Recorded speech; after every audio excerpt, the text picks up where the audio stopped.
ഇത് കണ്ടോ, ഇത് നമ്മുടെ ഒരു നിസാൻ പെട്രോളാണ്, പഴയ മോഡലാട്ടോ. ഇതിൽ ടയറിൽ കാറ്റ് കുറവുണ്ട്. അത് നമുക്കൊന്ന് ചെക്ക് ചെയ്ത് നോക്കാം. ഏത് ടയറിനകത്താണ് കാറ്റ് കുറവ് എന്ന് നമുക്ക് വണ്ടിക്കകത്ത് കയറിയിട്ട് നോക്കാം. അത് നമുക്ക് ഈ ഡിസ്പ്ലേയിൽ കാണാൻ സാധിക്കും. ഞാൻ കാണിച്ചുതരാം. അതിനുവേണ്ടി നമുക്ക് ഈ ഇൻഫോയിൽ ക്ലിക്ക് ചെയ്യുക. എന്നിട്ട് ഇത് കണ്ടോ, മേലെ നിന്ന് രണ്ടാമത്തെ ടയർ പ്രഷർ അതിൽ ക്ലിക്ക് ചെയ്യുക. കണ്ടില്ലേ, മുന്നിലെ ടയറിൽ കാറ്റ് കുറവാണ്. കണ്ടോ, ലെഫ്റ്റിൽ മുൻ സൈഡിൽ 24 ഉള്ളൂ. കണ്ടില്ലേ? അപ്പോൾ നമുക്കത് ശരിയാക്കാം.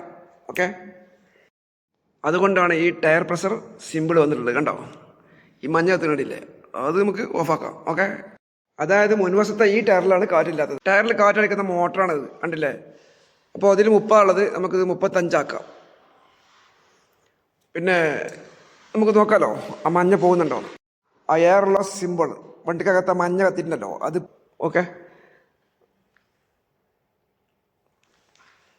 അപ്പോൾ ഇതാണ് സംഭവം. കണ്ടോ, ഇങ്ങനെ പിടിക്കുക, ഇങ്ങനെ വെച്ചെടുക്കുക. അവിടെ പി സൗണ്ട് വരും. പി സൗണ്ട് വരുമ്പോൾ നമ്മൾ നിർത്തുക. അത്രേ ഉള്ളൂ കേട്ടോ. എല്ലാം കഴിഞ്ഞിട്ട് നമുക്ക് വണ്ടിക്കകത്ത് ഉണ്ടാകുന്ന നോക്കാം.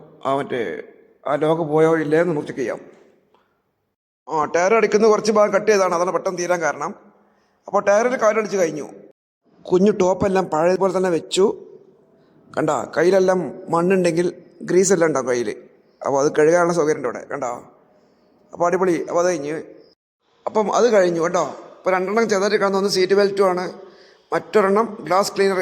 അതിൽ വെള്ളം കുറവുണ്ട്. അപ്പോൾ അത് രണ്ടുള്ളൂ. ടയർ പ്രഷറിൻ്റെ സിമ്പിൾ പോയിട്ടുണ്ട്. ഓക്കെ, ഇപ്പോൾ ടയറെല്ലാം കാറ്റടിച്ച് എല്ലാ സിംഗിളും പോയി. ഇപ്പോൾ ടയറെല്ലാം കാറ്റടിച്ച് കഴിഞ്ഞ് മഞ്ഞ